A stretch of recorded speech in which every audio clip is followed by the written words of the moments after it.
Update in regards to negotiations with the new government in Western Australia around farm concessional loan arrangements. Oh yeah, so we should. Yeah, sure, Senator. Just a moment. We'll get around to I'll start off. You can start. Well, Senator, why don't I start? The Deputy Prime Minister has asked the Western Australian Government if they would be prepared to deliver the drought concessional loan scheme for this current financial year ahead of the Regional Investment Corporation being established from next year. At this stage, the Western Australian Government has declined that offer. Great. So what are the issues or the themes involved in the West Australian Government's rejection of the federal government's offer?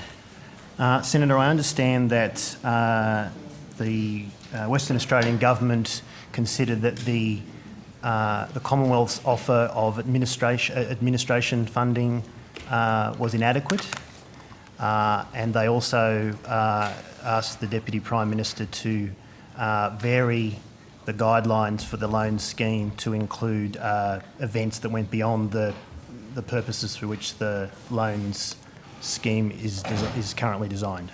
Yep. I think they're the two main sticking points. Any other issues? If I could just add to Mr Williamson's answer, Cameron Hutchison, Acting First Assistant Secretary of Farm Support Division. Senator, the other offer that's on the table as part of the Australian Government's offer this financial year is the business improvement concessional loans, which are the loans to be made available to farmers who have exhausted their 3-year entitlement to farm household allowance. So that's also part of the government's offer to the Western Australian Government, in addition to the drought assistance loans that Mr Williamson referenced in his answer to you. Let's turn first to the issue you didn't raise, and that was the novation of the loans request. What's the Commonwealth's position in regards to the novation of the loans? Well, currently the Commonwealth isn't proposing to effectively to make novation of loans to the Regional Investment Corporation compulsory for farmers. The Deputy Prime Minister has said that farmers will have the option of refinancing with the Regional Investment Corporation if they wish, but to not make it, to not effectively force farmers to do so. And the Western Australian Government, as you've indicated, taken a different view on that. So so just explain to me, why won't the Commonwealth agree to the West Australian Government's request for the novation of the leases? Well, for a couple of reasons. Firstly, the loans that have been taken out already through the state delivery agencies are in place and are being administered at the moment by those state governments or their agencies, and so if you like, so the loans are already set, and the government's view was that to sort of force novation from one institution to another was not necessary. The other issue that raises is potential legal costs, both for farmers and for governments, and the sort of administrative complexity of enforcing novation as opposed to having it sort of on the table as an option. But we are just talking about the novation of loans approved by Western Australia in 2017-2018 to the RIC, aren't we? Yeah, that's the request from the Western Australian right, Government, yep. but the Commonwealth's taking a consistent approach across all jurisdictions, so this is the approach that will apply for all of the jurisdictions who've got loans programs currently run through states. Have other jurisdictions made requests like the West Australian State Government? Not that I'm aware of, no, Senator. Neither am I. So what are the legal and policy reasons that the Deputy Prime Minister cites in his letter to the WA Minister inhibiting the novation of leases?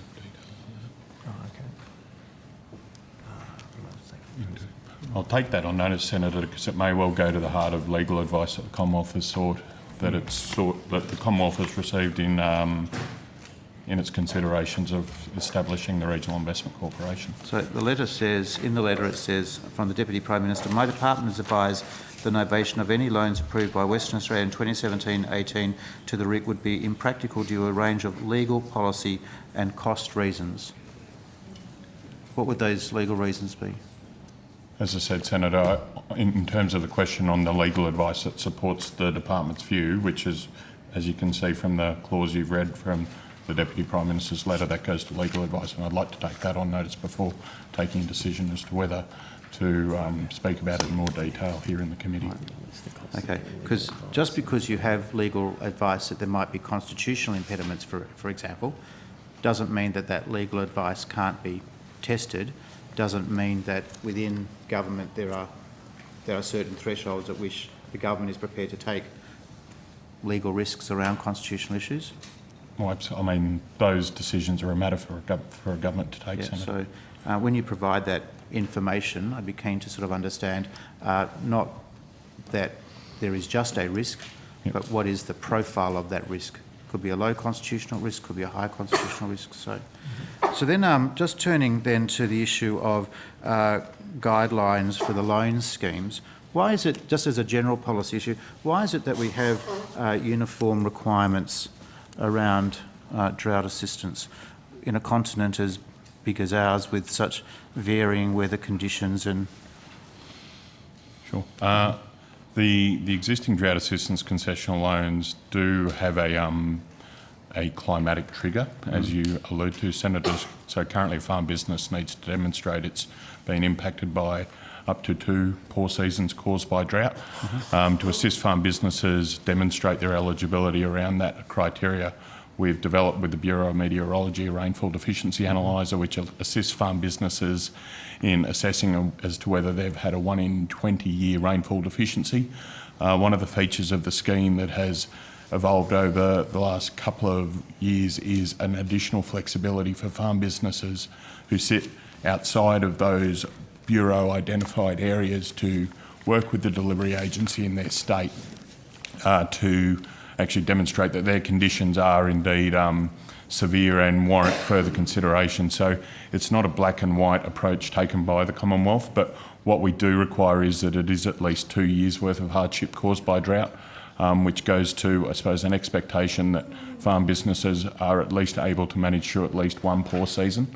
And we do understand certainly in the case that in terms of the correspondence and the conversations we've been having with our Western Australian colleagues in trying to find an outcome to the current impasse, is that Western Australia in 2016 was coming off quite a good year, particularly when it comes to crops. So it's not precluding, I suppose, farmers from making an application should this season not pan out and the following also look quite unpromising, if you like, but there is a level of flexibility in the Commonwealth's approach for farmers to work with their delivery agency.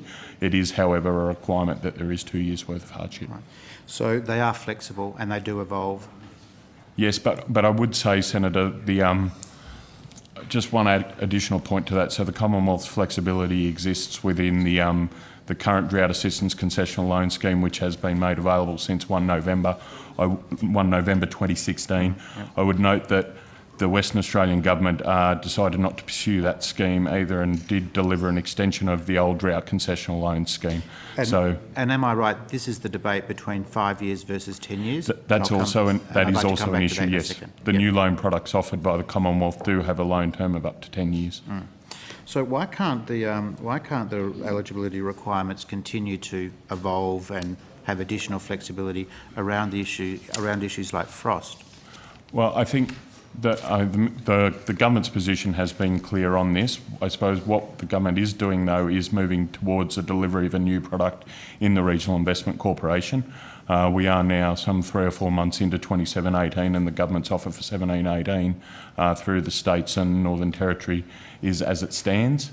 And I think that's probably fair to say where the government is focusing its effort on a new loans product that is indeed more flexible and more wide-ranging than the current product we see through the existing drought assistance concessional loans, and that's under the Regional Investment Corporation. In the Deputy Prime Minister's letter, he makes the point about the state should be doing more around mediation, around climate change, etc. And of course, the previous government, the coalition government, had done a range of things, to the value of about $30 to $40 million in terms of Doppler radars and those sorts of things. But he specifically mentions the take-up of, I call it multi-peril insurance. I know people are sensitive about what it gets called. Just on that point, what has been the take-up thus far of the agricultural insurance opportunity that was in the agricultural white paper? I'll will get that number to hand, Senator. That's Just good. a moment.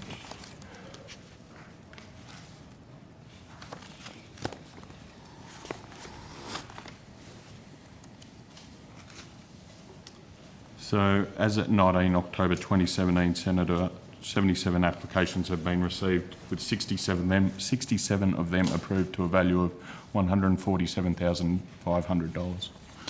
Is that 77 nationwide or in Western Australia? That is nationwide. Oh, I thought it was I thought it's a very, very good idea, actually. Is that, well, people have different points of view about that, Glenn, but, so 77 nationwide, what is the, what's the state-by-state breakdown? Okay, Senator, I can report that 13 applications have been approved in New South Wales, 5 in Queensland, 18 in South Australia, 24 in Victoria, and 7 in Western Australia. And 7 in Western Australia. Great. So just going back to the 5-year versus 10-year, how do you how do you understand the position of the West Australian government in preferring previously in preferring the 5-year loan arrangement? What's been the motivation for that in the past? What's been the justification? The Western Australian Government's position. Or the West Australian Agricultural Department's position? Yes. Yeah. My recollection, and I'll certainly clarify with the committee if I've got this wrong, and I will go back and check, but my understanding is as much about the administrative commitment of managing a 10-year loan scheme as opposed to a 5-year loan scheme. Right, okay. So then finally, because I don't want to overstay my welcome, the debate around the administration costs, what's been communicated back to the West Australian government? It has been communicated that the Commonwealth has never, through any of its loan schemes that have been delivered since 2013, that the Commonwealth has never purported to cover the full costs, and that indeed, as the Commonwealth bears the risks of any loan default that might arise throughout the life of these programs, that it's considered reasonable that the state does provide some in-kind support through meeting the Commonwealth on administrative costs, and it considers that it has offered a reasonable contribution to what would be Western Australia's costs, and that offer is indeed commensurate with what's been offered to other jurisdictions. Right. So the Deputy Prime Minister has written to the West Australian Government, and now we are waiting for the West Australian Government to respond. That's right. The ball is in the Western Australian Government's court, Right. Senator. Okay. Excellent. Thank you. Thanks, Chair. Thank you. It's understood.